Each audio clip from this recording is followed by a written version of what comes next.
Okay, hello everybody, and welcome back.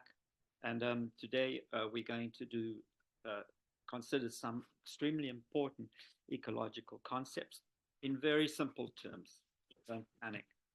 But these are to draw clear distinctions between habitat, which is familiar to us all. We've talked extensively about how organisms occupy particular spaces in an ecosystem. Those are their habitats. But now to introduce you to an idea which is fundamental to our modern understanding of ecology, and that is of the ecological niche. In addition, we're going to talk a bit today about how organisms compete with one another.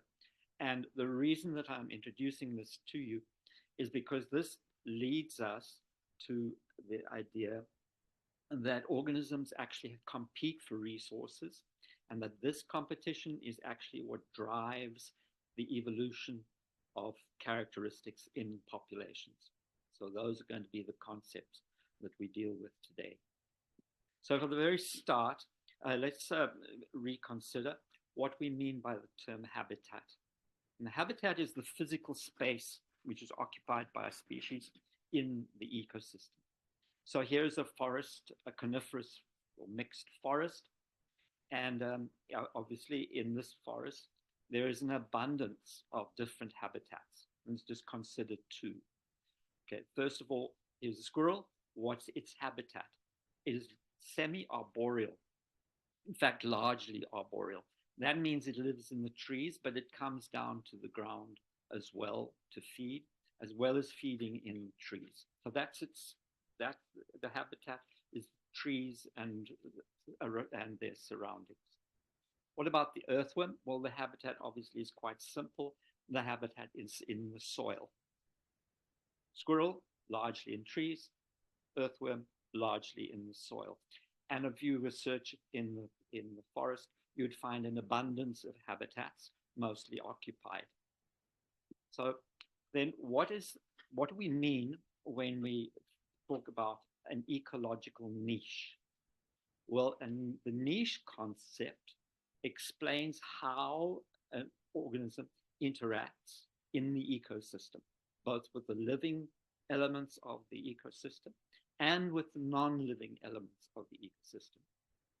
In fact, the you can think about it, the ecological niche describes the organism's job within the ecosystem.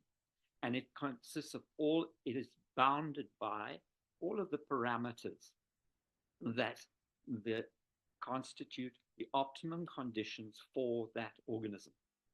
So, for example, it's defined by the organism's need for certain conditions. What temperatures does it tolerate? In aquatic systems, especially, what pH, what acidity or alkalinity does it tolerate? That kind of thing. Second of all, it's defined by the resources that the organism needs. So the resources are things obviously like food, but also shelter, that sort of thing, places to escape from predators. It, they require resources within the ecosystem, and those resources differ from organism to organism. Second of all, it is defined by the interaction, the essential interactions that the organism requires. In order for the population to be perpetuated, for example, the organism must be able to find mates and reproduce within the ecosystem. But then there are also negative interactions that that define the niche, because the organism is going to be subjected to predation, for example, and to parasitism, which actually is a form of predation, really, but we kind of distinguish it from being hunted. And these are also conditions, these are also things which create this space, if you want to think of it, in which the organism lives. It's its way, it defines the organism's way of life within the ecosystem.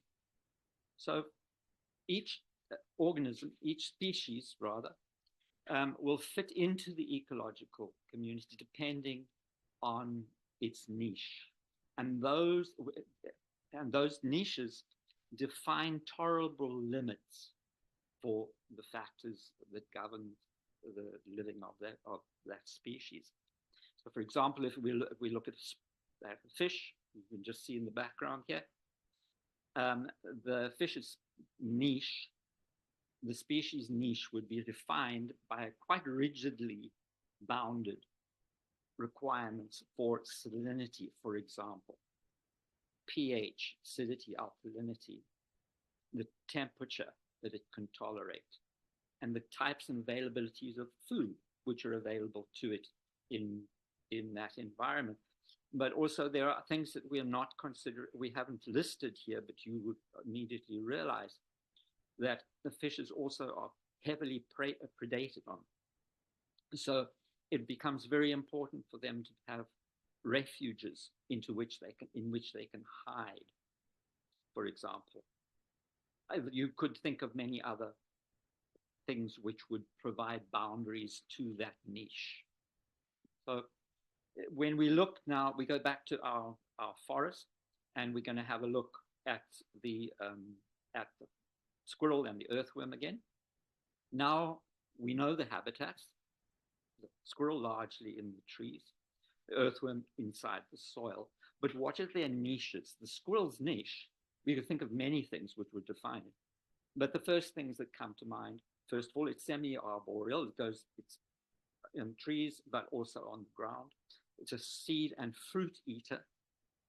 It may also sometimes eat other things. It may eat insects, for example. Squirrels do sometimes eat insects.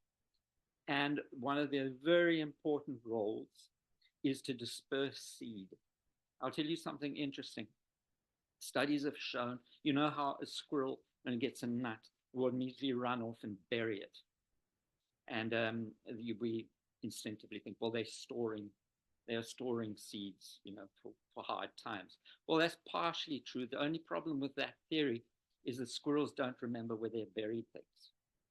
And that is why, for example, if you have a garden, they will drive you crazy because they will dig everywhere. And what they're doing is they're digging everywhere, trying to find seed which has been buried, but they don't know where they've buried their own seed. This is very important because this is a way of dispersing seed within the ecosystem. They perform a service to the ecosystem because of their niche construction. The earthworms have several roles, and their niche is actually as decomposers, is to redistribute plant material, dead plant material, and to decompose it, and in that way enhance the fertility of the soils that they are in. So the habitat is part of the niche construction, but it's not the niche. The habitat is physical space. The niche is all of those things that provide boundaries to how the organism lives its life in the ecosystem. Let's have a look at some examples, and I've chosen here, for example, the two North American rodents, which are actually in morphology fairly similar to one another, and we'll see how they actually differ from one another in the construction of their niche. So these are beavers. There are a couple of species of beaver, but the commonest one is the North American beaver here. There are European beavers as well, but they're very, very, very closely related. But the genus is Castor, and these are nocturnal organisms, although you may see them out during the day on occasions, especially if they've been in contact with human beings. They can become habituated to being fed, etc., by human beings. You may see them out during the day, but they're largely nocturnal. They are strictly herbivorous, and they are semi-aquatic rodents. That means they spend a lot of time in the water, as you probably know, but they function perfectly well on land. And in fact, they have to have land because they depend on being able to strip bark from trees, especially for feeding, and they depend on trees, on being able to cut down trees in order to build dams across rivers. They are ecological engineers, and they construct extremely elaborate habitat for themselves in the dams that they build. And in doing so, they alter the water flow of rivers, and they alter entire ecosystems from what they do. If you're interested, there are a number of movies that you can see, especially about the beavers in Yellowstone and their role in ecosystem structuring in Yellowstone. They're monogamous, and they live a long time, 15 to 20 years. They raise their young together, and the young stay with them. And so you will end up with a colony of related beavers. Other beavers may come into that colony as well. Originally, they were distributed all over North America, but with hunting, because they have very beautiful pelts, fur. And so they were hunted almost to extinction in many, many areas. But with protection, they are again spreading. But obviously, these animals are limited to riverine habitats, places where they have water and trees available to them. Very, very, very important ecologically throughout North America. And also now increasingly in Europe, where they have been reintroduced in many areas in Europe. So here's another one. This is the comparison rodent, if you like. And this is the American porcupine. I should mention that the beaver is one of the largest rodents on the planet. It's after the capybara in South America. That's the largest rodent. The next one is the African porcupine, and then beavers are the next. But porcupines are also fairly large rodents, and they're also found across North America, including Alaska, and they go all the way down to northern Mexico. They prefer forested areas, especially coniferous forest or mixed deciduous and coniferous forest. But they're very, very adaptable, and they will actually penetrate into desert areas and areas of very harsh environment. They are largely, but not entirely, herbivorous. Unlike the beaver, they can also eat insects, and they will also scavenge as well. So they normally depend on leaves, twigs, berries, and other vegetation. So they are an interesting animal. The porcupines, both American and African, have this characteristic that they have these special hairs which form hollow quills, which are sharp and loosely attached to the skin, which they use for defense. I will just mention the porcupines do not shoot their quills.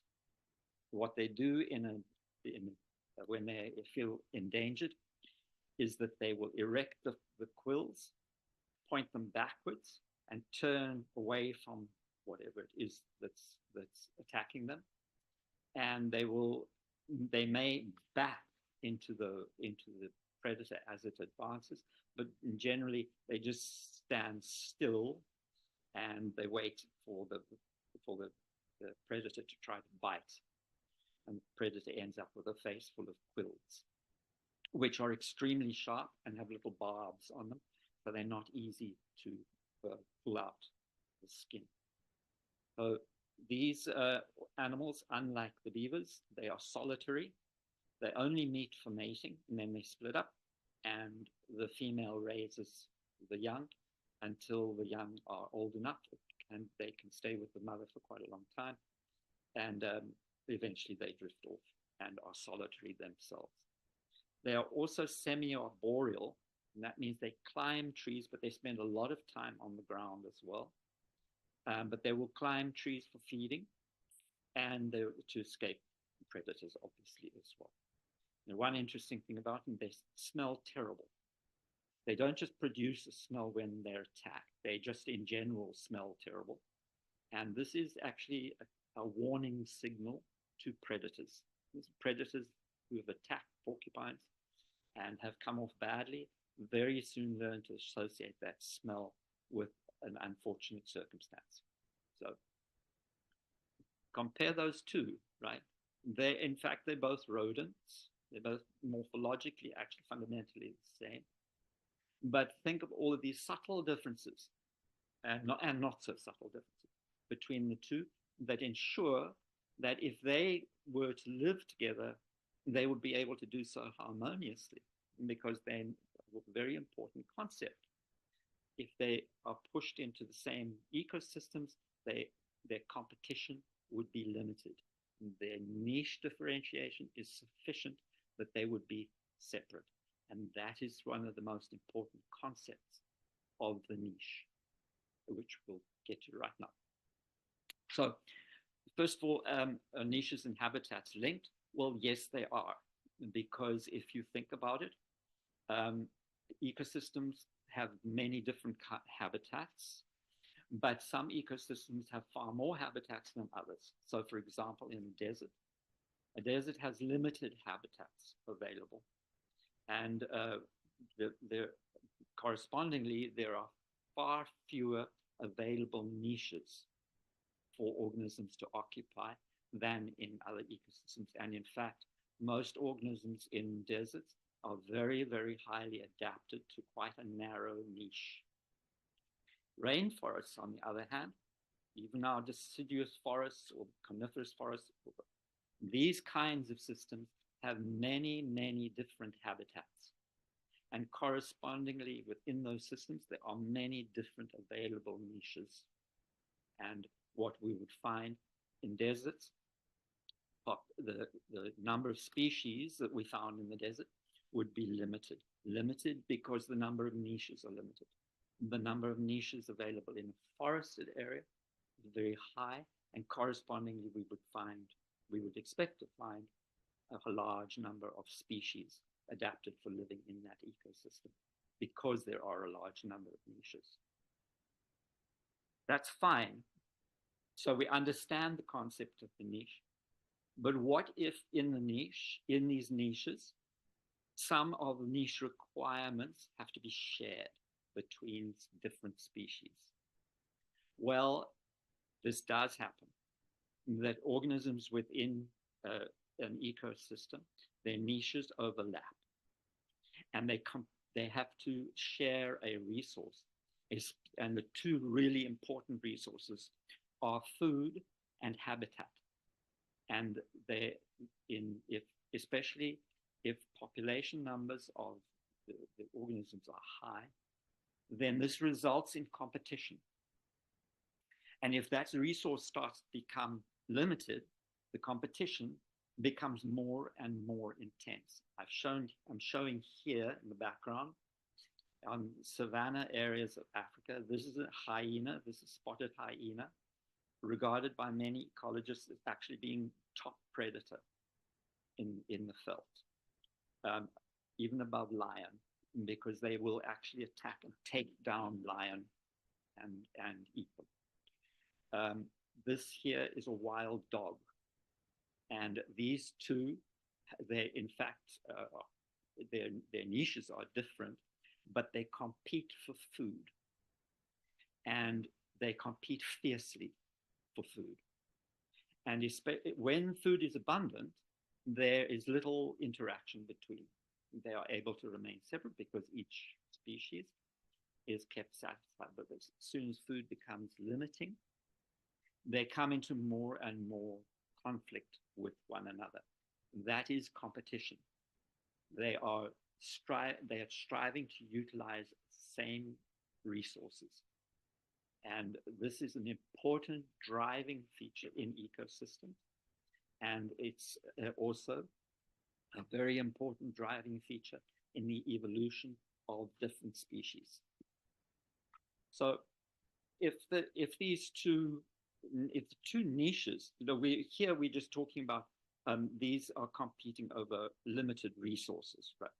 They actually occupy different kinds of habitats in the whole of the consideration of their niches. But when two organisms have niches which are extremely similar, what is going to be the result? Well, this is a really important ecological concept. You cannot have two species in an ecosystem which occupy exactly the same ecological niche. One of them is inevitably going to outcompete the other, and one of them will be driven to extinction. So you cannot have two species occupying exactly the same niche in the same ecosystem. And this is an important concept. It is the concept of competitive exclusion. And there are many, many demonstrations of this, but here is a simple experimental demonstration for you. These consider two species of paramecium. Paramecium is a protozoan, ciliate, very, very easy to culture, and they feed on exactly the same little smaller protozoans and in culture. And so what you can do is, first of all, this is one called Paramecium aurelia. Here it is here.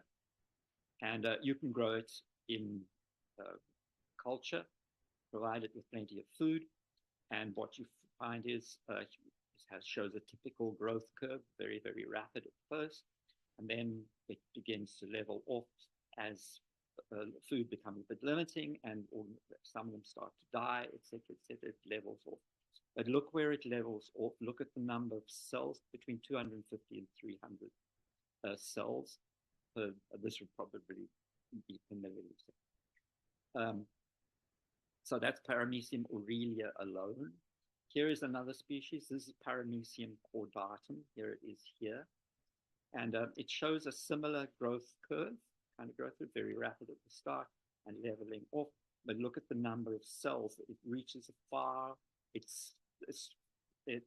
plateaus at a far lower cell count, but is still on its own perfectly successful. Now, when we grow them together, something very interesting happens. And that is, first of all, for both of them, their growth rates are affected. Paramecium caudatum, its growth rate is drastically affected.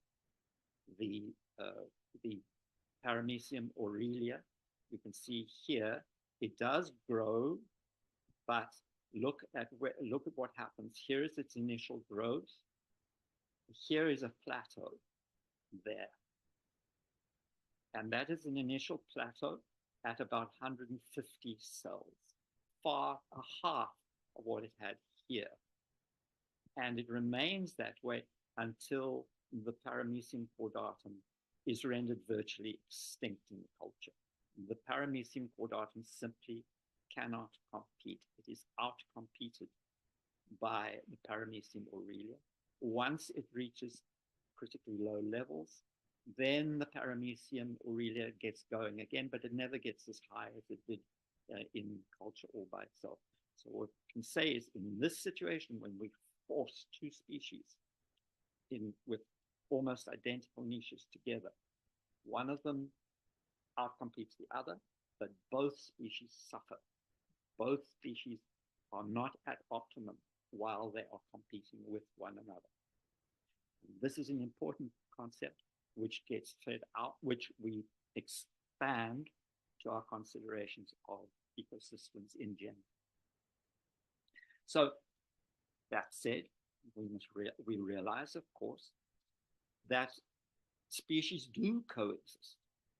And when we look at them superficially, we would be tempted to think that their niches must be very, very similar to one another. So how are they doing? Look here in the background. Here is typical African savanna, grassland with occasional trees, etc. Especially in summers, a very, very rich habitat. It gets a lot more stressful in the winters when food does become limiting.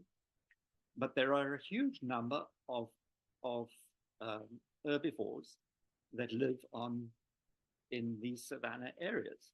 There are a huge number, both in the size of herds of the same species, but also in the number of different species that appear to be doing the same thing. They appear to all be feeding on grass. So one would think that it's fine in summer when the grasslands are rich, it's summer rainfall, so the grasslands are growing. But as winter comes, food may become limiting. So what on earth happens to all of these? Don't they start out competing one another? Well, they don't, because in fact, the niches are not the same. They only appear superficially to be the same. But in fact, these over evolutionary time, these populations have adapted, and they have adapted by evolution of different, slightly different niches. So superficially, when we just look at them, we think the niches are the same. They aren't. In fact, there are subtle differences, and the subtle differences are enough to separate the species one from the other so that they do not compete strongly with one another. The niches may differ in many different ways, but we'll just consider the really important ones. For a start, we see them grazing, but these different species may be grazing on different things. There may be different kinds of grass, for example, that they prefer. So that is using a different resource from one another. They may occupy a different area of the habitat. We may see them in an ecosystem. May see many herbivores in an ecosystem, but then realize, for example, some are feeding along riverbanks, others are feeding in dense forests, in dense thickets, rather, of trees.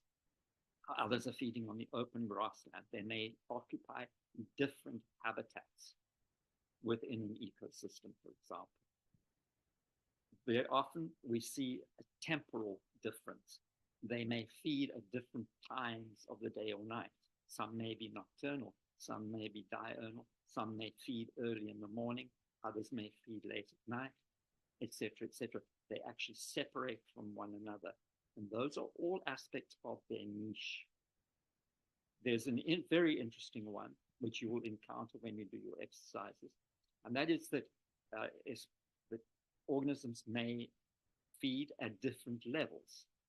So, for example, on the African grassland, we have small antelope, which feed low down. We have medium-sized antelope, which feed higher up. We have giraffes, which feed higher than anybody else. These organisms have evolved to feed at different levels. And by doing so, they separate out from one another. They do not compete strongly with one another. So this we refer to as niche partitioning. And niche partitioning reduces competition.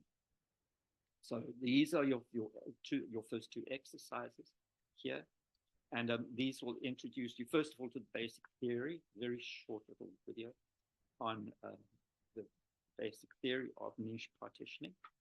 And then you'll go out into the field to see how field exercises are done and with further explanations of niche partitioning. I have a particular pride in these because the gentleman who is going to appear in both of these was a student of mine. So I have vicarious pride in seeing him so successful and doing such fantastic work in ecology. So here is an example of niche partitioning. Organisms may separate out by what they eat. So, for example, here this plant is only eaten by this little animal here, which is, by the way, it's called a dik-dik. It's a very, very small antelope in Africa. These grasses here are only eaten by animal 2, and this in fact is an impala, so it's feeding here. But they may share resources, they may share different resources. Here shared plant species, but you see, if they to take these out entirely because they are both feeding on them, they have unique resources which they resort to on either for each of them. So this is a way of separating by resource. So they are niche partitioning by resource. This is very common and is commonly demonstrated. And you'll see it demonstrated in the exercises. So here's another thing to think about. And that is, who occupies exactly the same niche in exactly the same ecosystem? And it's members of the same species. Members of the same species occupy identical niches. Don't they compete with one another? Yes, indeed. Yes, they do. When two different species compete with one another, we call it interspecific competition. But when members of the same species compete with one another, that is called intraspecific competition. And intraspecific competition may be intense, especially as resources become limiting. And this is a tremendously important force in biology. First of all, this is one of the ways in which population size is controlled. If there's not enough resource of any type, let's just think about food. If there's not enough food available for the entire population, weaker members of the population will die. But in addition, those which are able to access the resource will reproduce less efficiently. So numbers overall are affected in that situation. This is an important feature which drives evolutionary change. Because when you think about it, if we've got members of the same species all competing vigorously for the same resource, then any members of population, any population within any subpopulation within that population, which develops even a slight advantage, which utilizes the resource slightly better, or maybe is able to start using an alternative resource, which the other parts of the population are not able to utilize. Those populations that develop those advantageous traits will do better in this system of competition. And because they do better, they will reproduce more. And in evolutionary terms, we call that fitness. Fitness is not the ability to lift heavy weight. Fitness in evolution is the ability to reproduce. And those which are more fit reproduce more.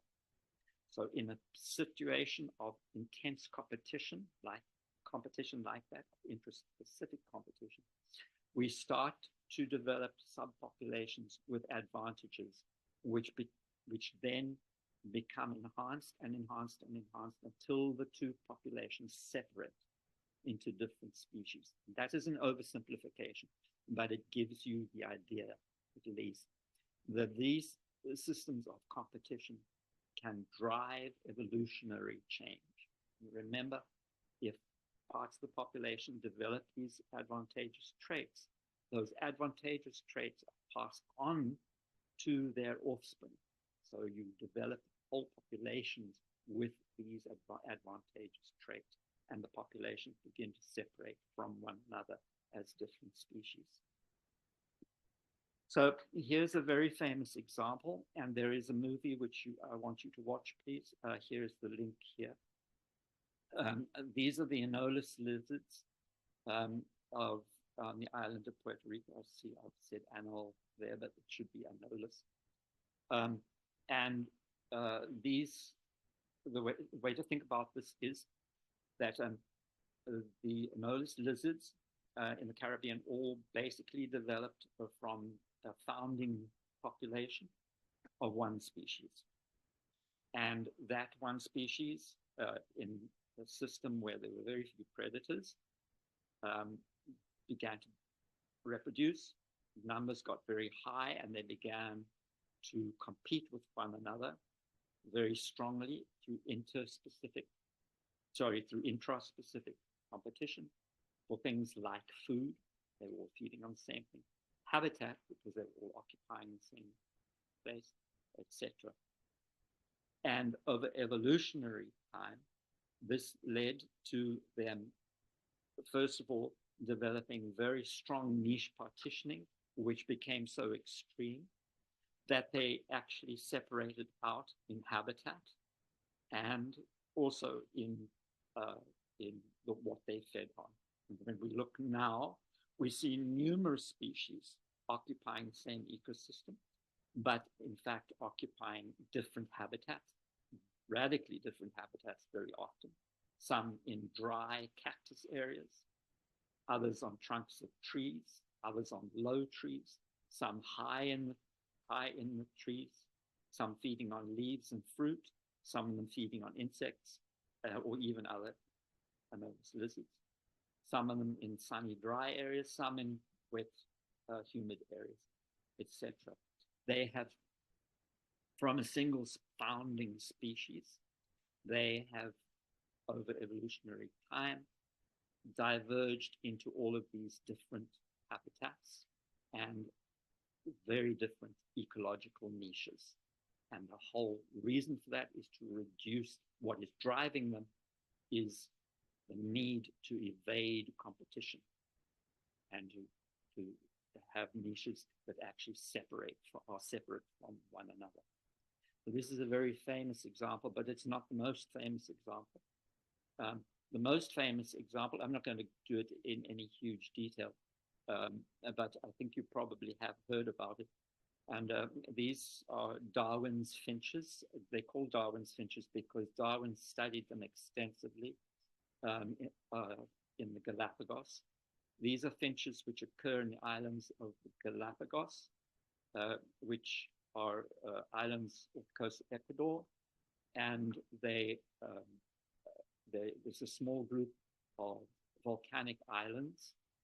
And when Darwin visited, he was fascinated because he saw all of these different species of finch. All of these here are different species of finches. And they have very distinct ecological niches that each of them occupies. And they have very distinctive feeding techniques. And their feeding techniques are reflected in the structure of their bills. Some of them, for example, these ones here, eat large, heavy seeds and are able to crack the seeds. This one down here wouldn't be able to crack a seed. Instead, it's picking up insects and things like that with this very fine beak. There's a whole range of different habitats, a whole range of ecological niches which these finches occupy. But Darwin was interested to ask the question, where did these finches come from? And he realized that he'd seen finches in South America, which were in fact rather similar. And he hypothesized that there had been a founding population very similar to those mainland finches a long time ago. And that these, as the kind of settled the island and occupied the island, they all occupied exactly the same ecological niche. Their food, in fact, on these islands was scarce. So they very soon began to compete very, very heavily with one another. And those which could slightly diverge, which could, for example, start eating something slightly different, they became successful, and that success reduced competition. But this happened over and over again.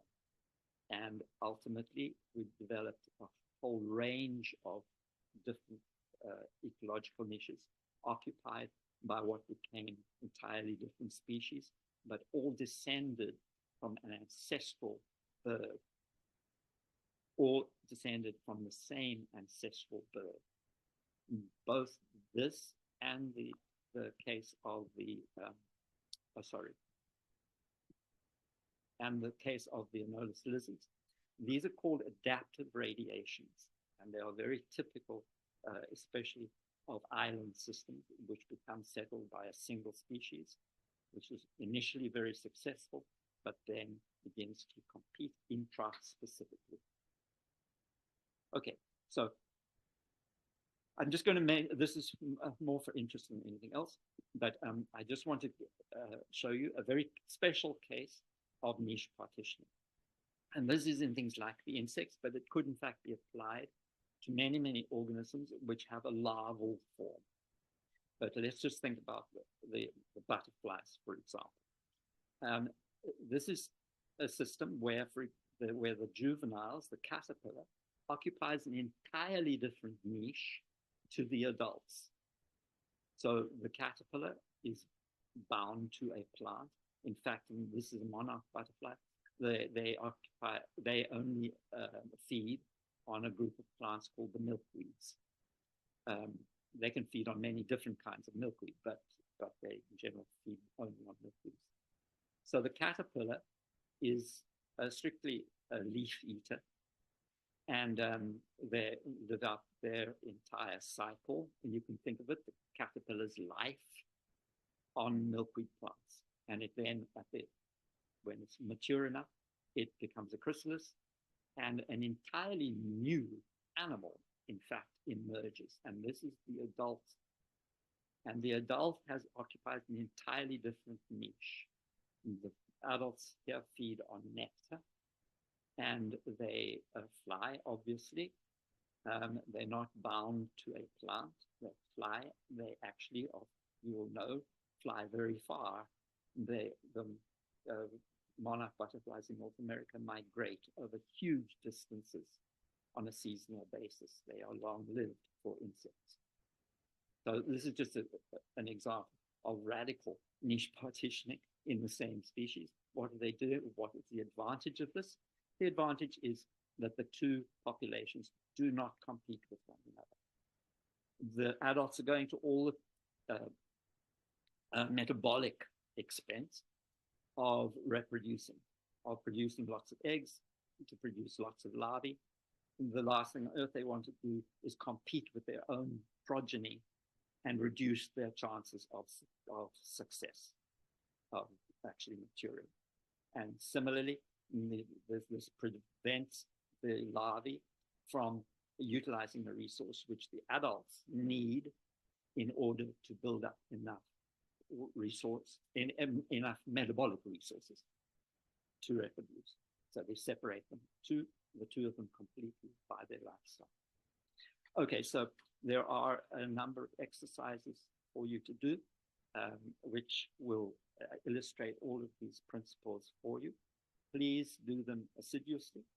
And at the end, I'm asking you to do a little bit of research, just a very brief bit of research on the web or wherever, asking the question, what is human beings' ecological niche? What is our role in the biosphere, for example? Can we actually define one? And I'm asking you to consider that in your discussions for this week. All right, thank you very much. And I will see you again next week.